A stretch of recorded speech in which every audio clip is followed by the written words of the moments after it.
আমাৰ ডিম্পীৰ মাজনীৰ বিয়াখননো কিয় তোমালোকে মন্দিৰত পতাৰ সিদ্ধান্ত ললা? আজি মন্দিৰত তাইৰ বিয়া, কিয় বাৰু এইখিনি কৰিব লাগিছিল? নিজৰ ঘৰৰ চোতালৰ পৰা তাইক বিয়া দিব লাগিছিল। নিজৰ ঘৰৰ চোতালত তাইক জোৰোণমণি পিন্ধালে নহয়। হ'ব দিয়ক, এইখন গাঁৱৰ মানুহে তাইক কি দিছে? কেৱল বদনাম আৰু বদনাম। কোনোবা এদিন তাইক মৰমেৰে মাত এষাৰ দি পাইছেনে কোনোবা এজন ব্যক্তিয়ে? সেইখন গাঁৱৰ মানুহে আপুনি কৰা সেই ভুলৰ বাবে মোৰ ছোৱালীজনীক সদায়ে কথা শুনাই আহিছে। সদায়েই মোৰ ছোৱালীজনীক চৰিত্ৰহীনা দুষ্ট ছোৱালী বুলি কৈ আহিছে। আৰু এজনী চৰিত্ৰহীনা দুষ্ট ছোৱালীৰ বিয়া খাবলৈ গাঁৱৰ মানুহ নাহিলেও হ'ব। সেইবাবে মই আৰু ডিম্পীয়ে সিদ্ধান্ত ললো যে তাইৰ বিয়া মন্দিৰতেই হ'ব, থুলমূলকৈ। এইটো তুমি ভুল কৰিছা। এইখন গাঁৱতে বসবাস কৰি আছে আৰু গাঁৱৰ সমাজখনক এৰি। এনেকুৱা সমাজৰ কোনো প্ৰয়োজন নাই, যিখন সমাজত এগৰাকী ছোৱালীক চৰিত্ৰহীনা বুলি কয়। কোনো দুখ নাথাকোঁতেও এগৰাকী ছোৱালীক চৰিত্ৰহীনা দুষ্ট বুলি কয়। যদি মোৰ ছোৱালী ডিম্পীৰ কিবা ভুল থাকিলহেঁতেন তেতিয়া ময়ে সকলোবোৰ মানি ল'লোহেঁতেন। কিন্তু মোৰ ছোৱালী ডিম্পীৰ কোনো ভুল নাথাকোঁতে মিছাকৈ এই গাঁৱৰ মানুহে তাইক মিছা বদনাম দিছে। আৰু এনেকুৱা ভাল মানুহ এঘৰলৈ তাইক বিয়া দিবলৈ পাই মই নিজকে সুখী অনুভৱ কৰিছোঁ। গতিকে আপুনি আৰু এনেকুৱা কথাবোৰ কৈ মোৰ মনত কিবা সন্দেহৰ ভাৱ বা একো সৃষ্টি কৰিব নালাগে। যাওক, আপোনাৰ যদি আমাৰ বাদে গাঁৱৰ মানুহবোৰ প্ৰিয় তেতিয়া তেখেতসকলৰ লগতে থাকক। মই মোৰ ছোৱালীৰ হৈ ভাল সিদ্ধান্তই লৈছোঁ। তুমি কথাবোৰ এনেকৈ কৈছা যেন ডিম্পী কেৱল তোমাৰহে ছোৱালী। যদি আপুনি আপোনাৰ ছোৱালী বুলিও ভাবিছে তেন্তে দায়িত্ব কৰ্তব্যবোৰৰ পৰা হাত সাৰি আঁতৰি যাব নালাগিছিল। মোৰ দেৰি হৈছে, এতিয়া তৰ্ক নকৰিব। আজিও ৰূপালীয়ে সেই মোৰ ভুলটোৰ বাবে মোক কথা শুনাই থাকে। কি যে নহয়। মায়ে যি কৈছে একো ভুল কোৱা নাই। ডিম্পী মাজনী, মায়ে যি কৈছে একো ভুল কোৱা নাই, শুদ্ধ কৈছে। যিখিনি সঁচা সেইখিনি কৈছে দেউতা। যিখিনি তুমি শুনি ভাল পোৱা নাইকিয়া। সেই গাঁৱৰ মানুহে মোক কেৱল তোমাৰ কথা কৈ কৈ গালি দিয়ে, মোক চৰিত্ৰহীনা দুষ্ট ছোৱালী বুলি কয়। কিন্তু মই জানো যে মই দুষ্ট ছোৱালী নে চৰিত্ৰহীনা ছোৱালী। সেনেকুৱা এখন সমাজৰ মানুহৰ লগত ঢোল ডগৰ পিটি মোৰ বিয়া পতাৰ কোনো ইচ্ছা নাই। হ'ব দে, তই যি ভাল দেখ। তোৰ মাহীমা আৰু তোৰ ভাইটি ভণ্টি বিয়ালৈ আহিবলৈ খুবেই ইচ্ছা কৰিছিল, কিন্তু কি হ'ব, তোৰ বিয়াখন এনেকুৱা এটা সময়ত হ'ল যে সিহঁতৰ এনুৱেল এক্সাম। একো নাই, তাৰ পৰাই আশীৰ্বাদ পঠালেই হ'ল।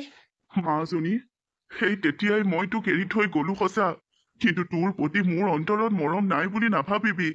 মই তোক বৰ মৰমৰ কৰোঁ। তই মোৰ বৰ মৰমৰ। তই গোটেই জীৱন সুখী থাক। তোলৈ মোৰ বহুত মৰম আৰু আশীৰ্বাদ। দেউতা, নাজানো গোটেই জীৱন সুখী থাকো নে নাথাকো, কিন্তু মই মোৰ মাক বাৰু দুখত পৰিবলৈ নিদিওঁ। যদি আপোনাৰ ভুলবোৰৰ অনুশোচনা হয় তেতিয়া মোৰ মাক বুজাই বহাই আপোনাৰ লগত চহৰলৈ লৈ যাব, নাইবা আপোনালোক চহৰৰ পৰা গুচি আহিব। মাক অকলশৰীয়া নকৰিব। মোৰ লগত মাক লৈ যোৱাৰ কথা কৈছিলো, কিন্তু মা নাযায়। বোলে জীয়েকৰ ঘৰত কিয় চপনীয়া থাকিমগৈ। হ'ব দে, তই মাৰ কথা চিন্তা নকৰিবি, মই সকলো ঠিক কৰিম। মোৰ পইচাখিনি কেতিয়া দিবা তুমি? হাৰি আপুনি টেনচন লৈছে কিয়? মইতো মাটিখিনি মোৰ নামত কৰি লওঁ, তাৰ পিছতহে আপুনি পইচা পাব। মই এতিয়া ডিম্পীক বিয়া পাতিম। তাইৰ লগত সুখৰ সংসাৰৰ অভিনয় মাথো দুদিন কৰিম। তাৰ পিছত তাইক মই এখন কাগজ দিম। সেই কাগজখন উকা কাগজ হ'ব। সেই কাগজখনত তাইৰ পৰা চহী ল'ম, আৰু সেই কাগজখনতে মই পিছত লিখিম যে তাইৰ নামত থকা গাঁৱৰ সকলোখিনি মাটি মোৰ নামত হ'ল। আৰু তেতিয়াই আপোনাক কৈ থোৱা মই সেই 25 লাখ টকা দি দিম। তুমি জানানে, সেই মাটিখিনিৰ দাম মাথো 25 লাখ টকা নহয়। সেই মাটিখিনিৰ দাম 1 কোটিৰো কম নহয়। জানো, আৰু মই এইটো ভাবিছো ডিম্পীহঁত কিয় ইমান বুৰ্বক। ইমানখিনি মাটি আছে, সেইখিনি বিক্ৰী কৰি তাহাঁতেচোন এটা সুন্দৰ জীৱন যাপন কৰিব পাৰে। নাজানো সেইবোৰ। মুঠৰ ওপৰত মোৰ দেউতাই মোৰ নামত নিদি মোৰ বাইদেউৰ নামত দি থৈ গ'ল অতখিনি মাটি। মোক পইচা লাগিবই। আপুনি টেনচন নল'ব। ৰ'বাচোন অভি, তুমি তাইক বিয়া পাতিবা। বিয়া পতাৰ পিছত তুমি মাটিখিনি তোমাৰ নামত কৰি তাইক এৰি দিবা, নে তাইৰ লগত সংসাৰ পাতি থাকিবা? আপুনি কি ভাবিছে মোৰ লাইফত ডিম্পীৰ নিচিনা এজনী বদনামী ছোৱালীৰ গোটেই জীৱন লাইফ পাৰ্টনাৰ হৈ থকাৰ অকাত আছে? নাই। ডিম্পীৰ নিচিনা এজনী বদনামী গাঁৱৰ মানুহে চৰিত্ৰহীনা দুষ্ট ছোৱালী বুলি কোৱা ছোৱালী মোৰ লাইফ পাৰ্টনাৰ হৈ গোটেই লাইফৰ বাবে থাকিব নোৱাৰে। খুব বেছি মাটিখিনি মোৰ নামত কৰা দিনলৈকে। তাৰ পিছত তাই মোৰ পৰা আঁতৰি যাব লাগিব। মই বাধ্য কৰাম, নহ'লে তাই আমাৰ ঘৰত চাকৰণীৰ দৰে থাকিব লাগিব। সেইটোৱে বেষ্ট হ'ব। তাই তাত চাকৰণীৰ দৰে থাকিব আৰু ইয়াত বাইদেৱে গমেই নাপাব যে জীয়েক তাত চাকৰণী হৈ আছে নে বোৱাৰী হৈ আছে। য়েছ। মাথো আজিৰ বিয়াখন হৈ যাওক। মইতো বহুত চেষ্টা কৰিছো এই বিয়াখন হৈ যাবলৈ। আপোনাৰ নিচিনাৰ মামা কিন্তু এই পৃথিৱীত কোনেও পোৱা নাই। অৱশ্যে পাইছিলে শকুনি মামাক। মই মোৰ প্ৰাপ্য অধিকাৰৰ বাবে বাইদেউ ভাগিন এইবোৰৰ কথাও চিন্তা নকৰো। বিয়াখন হৈ যাওক আৰু। বিয়া নহয়, এই বিয়া নহয়। মই সকলো শুনিলো অভি, সকলো শুনিলো মামা। মামা, তোমাক মোৰ মামা বুলি ক'বলৈ লাজ লাগিছে। মই মোৰ চকু দুটা আৰু কাণখনক বিশ্বাসেই কৰিব পৰা নাই। সেয়া মই কি শুনিলো আৰু কি দেখিলো। মই এই বিয়া হ'ব দিব নোৱাৰো। মোৰ ঘৰৰ সম্পত্তিৰ বাবে মোৰ মাৰ নামত থকা মাটিখিনি মোৰ মায়ে মোৰ নামত কৰিলে, আৰু সেই মাটিখিনি পাবৰ বাবে অভিজিত আৰু মামাৰ এয়া ষড়যন্ত্ৰ। আৰে মানুহক ইমান নাই, মই এই বিয়া হ'বলৈ দিব নোৱাৰো। কি বুলি ভাবিছ তহঁতে মোক? হা, তহঁতে মোক বুদ্ধু বুলি ভাবিবি আৰু মই বুদ্ধু বুলি নিজকে প্ৰমাণ কৰি দিম। মই তেনেকুৱা নহয়। এই বিয়া হ'ব নোৱাৰে মামা। ডিম্পি? মই সকলো কথা শুনা পালো, আৰু এই বিয়া হ'ব নোৱাৰে। অভিজিত, তোৰ ঘৰৰ পৰা দিয়া সকলো অলংকাৰ সাজপাৰ মই পেকিং কৰি থ'ম, লৈ যাবি। ভবা নাছিলো আনবোৰৰ দৰে তইও এনেকুৱা হবি বুলি। মামা, তুমি মামাৰ নামত কলংক। সেই কথাবোৰ মোৰ মায়ে সহজতে বিশ্বাস নকৰিব, কাৰণ মায়ে তোমাক বহুত বেছি ভাল পায়।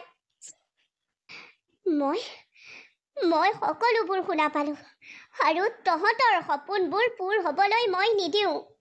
মোৰ নামত থকা মাটিখিনি নিজৰ কৰি লোৱাৰ বাবে এই বিয়াৰ ষড়যন্ত্ৰ কৰিছ তহঁত। ডিম্পি শুনচোন। শুনিবলৈ আৰু একো নাই। এতিয়া কি হ'ব এতিয়া? কি হ'ব?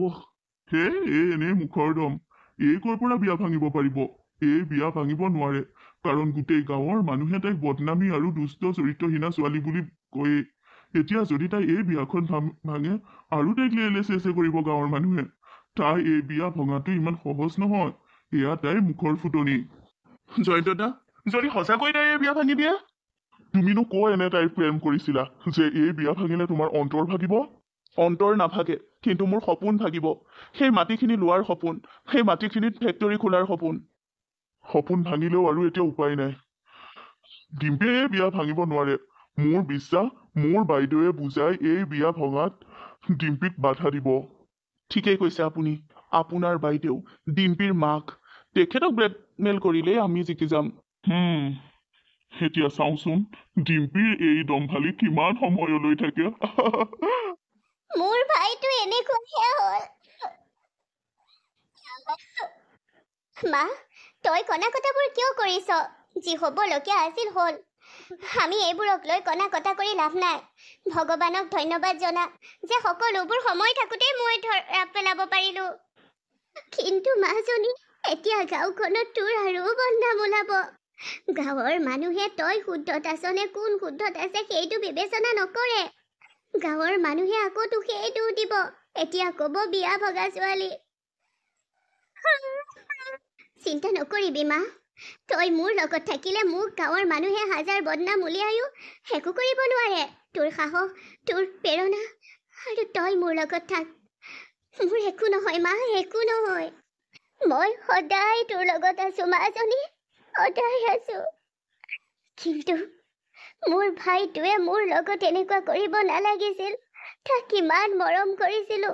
সেই সম্পত্তিৰ বাবে, টকাৰ বাবে নিজৰ বা আৰু ভাগিনক এনেকুৱা এটা বিপদলৈ ঠেলি দিছিল। তাক মোৰ ভাইটি বুলি ক'বলৈ লাজ লাগিছে। মা, দুখ নকৰিবি। সেয়া মানুহে ৰং সলায়, আৰু মামাও ৰং সলোৱা দেখা পালো আমি। ভাল হ'ল সময় থাকোঁতে মামাৰ কথাও বুজি পালো। মোৰো বিশ্বাস হোৱা নাই মোৰ মামাই এনেকুৱা কৰিছে। তো কি কৰিবি মা? মাজনী, দুখৰ মাজতে সুখৰ খবৰ এটা আছে, এটা ভাল খবৰ। ভাল খবৰ? কি ভাল খবৰ দেউতা? মাজনী, তোৰ বিয়া ভাগিলে সঁচা। সেইটো তই দুখৰ বুলি নাভাবিবি, এইটোও সুখৰ কথা। তেনেকুৱা এটা অপৰাধীৰ লগত, তেনেকুৱা এটা বেয়া মনোভাৱ থকা ল'ৰাৰ লগত তোৰ বিয়া নহ'ল, তোৰ ভালেই হ'ল। আৰু সকলোতকৈ সুখৰ কথাটো কি জাননে?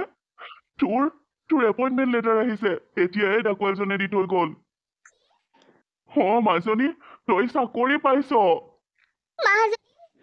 মা আজিৰ দিনটো মোৰ বাবে ভাল দিন সেইবাবে মই চাকৰিৰ এপইণ্টমেণ্ট লেটাৰো পাইছো আনফালে মোৰ জীৱনত থকা বেয়া মানুহবোৰো আঁতৰাব পাৰিছো জেঠাই ভালে আছেনে কোনোবা ফালে যায় নেকি আপুনি তোৰ কি প্ৰয়োজন মই ক'ৰবালৈ যাওঁ নাযাওঁ আৰে তোৰ গাঁৱলৈ ওলাবলৈ লাজ লাগিব লাগিছিল সেইদিনা মোৰ যদুৱে কোৱা কথাবোৰ সঁচাই আছিল মোৰ ভতিজা যদু ঠিক আছিল তোৰ নিচিনা এজনী ছোৱালী এই গাঁৱত থাকিবই নালাগে হয় তোৰ তই যে কেনেকৈ এনে সাজি কাচি গাঁৱলৈ ওলাই আহিছ কালি তোৰ বিয়া ভাগিছে আজি গোটেইজনী একেবাৰে ৰচক মচক জেঠাই কালি বিয়া ভাগিলে বুলি আজি মই ঘৰৰ ভিতৰত সোমাই থাকিলে হ'ব জানো আজি মই এটা কামৰ বাবে চহৰলৈ যাব লাগে দেউতা মা মই তিনিওজন যাম তোৰ সেই চৰিত্ৰহীন বাপেৰটোৱে চৰিত্ৰহীনা জীয়েকক নিবলৈ পাই গ'লহি কালি বিয়া খাবলৈ আহিছিল পিছে বিয়া ভাগিল তোৰ নিচিনা এজনী ছোৱালীকনো ক'ৰ পৰা নিব তোক বিয়াৰ মণ্ডপতে এৰি থৈ গুচি গ'ল হা প্ৰথম কথা বিয়াৰ মণ্ডপত মোক কোনোবাই এৰি থৈ যোৱা নাই মই নিজেই বিয়া ভাঙিছো কাৰণ তাহাঁতে সম্পত্তিৰ লোভ কৰিছিল সম্পত্তিৰ লোভ সৌৱালি দেই তহঁতৰ ঘৰত কি এনে সম্পত্তি আছে যাৰ সি লোভ কৰিব মোৰ নামত থকা মাটিখিনি গাঁৱৰ এইখিনি মাটি লৈ সি কৰিব কি জেঠাই আঁতৰি দিয়ক আপোনাৰ লগত মই এইবোৰ কথা পাতি থাকিব নোৱাৰো আৰু এইবোৰ কথা সঠিকভাৱে আপোনাৰ যদি জানিবৰ মন আছে তেন্তে সেই ল'ৰাজনকে সুধি লওক গৈ যিজনৰ লগত মোৰ বিয়া ফিক্স হৈছিল তোৰ নিচিনা চৰিত্ৰহীনা এজনী ছোৱালী এইখন গাঁৱত থকাৰ যোগ্যই নহয় তহঁতক এই গাঁৱৰ পৰা খেদিলেহে গাঁওখনলৈ সুখ শান্তি আহিব আঁতৰি দিবনে মই যাওঁ যা আঁতৰি দিম কিন্তু মনত ৰাখিবি এইখন গাঁৱত তহঁতৰ আজি লাষ্টৰটো দিন কুলক্ষণী তই এইখন গাঁৱৰ পৰা যাবি নে তোৰ নিচিনা এজনী ছোৱালী এইখন গাঁৱত থাকিলে গাঁওখনৰ আন ছোৱালীবোৰৰ বাবে ভাল নহ'ব গতিকে আমি গাঁৱৰ সকলোৱে গোট খাই তোক এই গাঁৱৰ পৰা খেদাৰ কথা ভাবিছো মই গাঁওখনৰ গাঁওবুঢ়া সেইবাবে মোক সকলোৱে কৈছেহি আৰু মই সকলো কথা ভাবি এটাই সিদ্ধান্ত লৈছো তোক আৰু তোৰ মাৰক এই গাঁৱৰ পৰা খেদি পঠিওৱা বৰদেউতা বুলি আপোনাক বহুত সন্মান কৰিছিলো আজিহে বুজিলো সেই সন্মানখিনিৰ আপুনি যোগ্যই নহয় আপোনালোকে ভাবিছে এই গাঁৱৰ পৰা আপোনালোকে খেদি দিব আৰু আমি খেদা খাই গুচি যাম এইখন গাঁৱত আমাৰো সমান অধিকাৰ আছে যিমান এইখন গাঁৱৰ আন মানুহৰ আছে এইটো ঠিকেই যে 2 দিন বা 3 দিনৰ বাবে মই চহৰলৈ যাবলৈ ওলাইছো কিন্তু পুনৰ চহৰৰ পৰা আহি এই গাঁৱত থকাৰ অধিকাৰ মোৰ আছে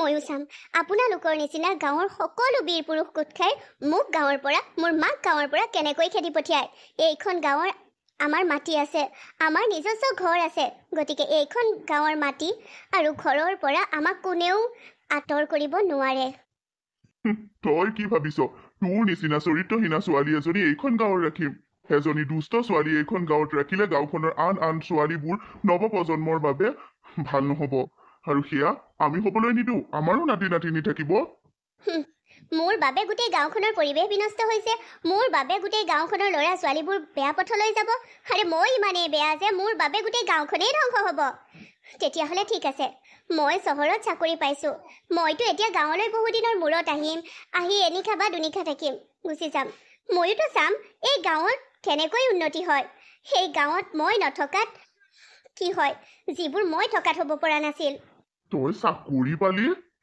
হয় বৰদেউতা সেয়া গাঁওখনৰ সকলো মহান মহান ব্যক্তিৰে আশীৰ্বাদ যে মই চাকৰি পালো মই চাকৰিৰ কামতে চহৰলৈ যাওঁ কালি এপইণ্টমেণ্ট লেটাৰ আহিল সেইবোৰ গম পাইও তোক বিয়া ভাঙি থৈ গুচি গ'ল নে বিয়া তেখেতসকলে ভঙা নাই বিয়া মই ভাঙিছো একেবাৰে মায়ে ঠিকেই কয় এই গাঁওখনৰ মানুহবোৰে মোক শান্তিৰে জীয়াই থাকিবলৈকে নিদিয়ে শান্তিৰে গাঁওখনত উশাহ ল'বলৈও কষ্ট হৈ গৈছে মোৰ কি মানসিকতা একে গাঁৱৰ মানুহ আমাৰ মনবোৰ কেনেকুৱা আৰু তাহাঁতৰ মনবোৰ কেনেকুৱা মই যে কি বুলি উত্তৰ দিম আৰু কিমানক উত্তৰ দিম ডিম্পী এজনী দুষ্ট ছোৱালী হয় যেনিবা মই দুষ্ট ছোৱালী তাতে কাৰ কি হ'ল আৰে মই কৰিলো কি দুষ্টালি গাঁৱৰ আন ছোৱালী ল'ৰাবোৰক দেখিছো নহয় চহৰত গৈ কি কৰি আছে গৈ মই মোৰ জীৱনৰ লক্ষ্যত উপনীত হ'ব লাগিব এইবোৰ কথা আওকাণ কৰি মই মোৰ লক্ষ্যত স্থিৰ হ'ব লাগিব যা ডিম্পী যা আগুৱাই যা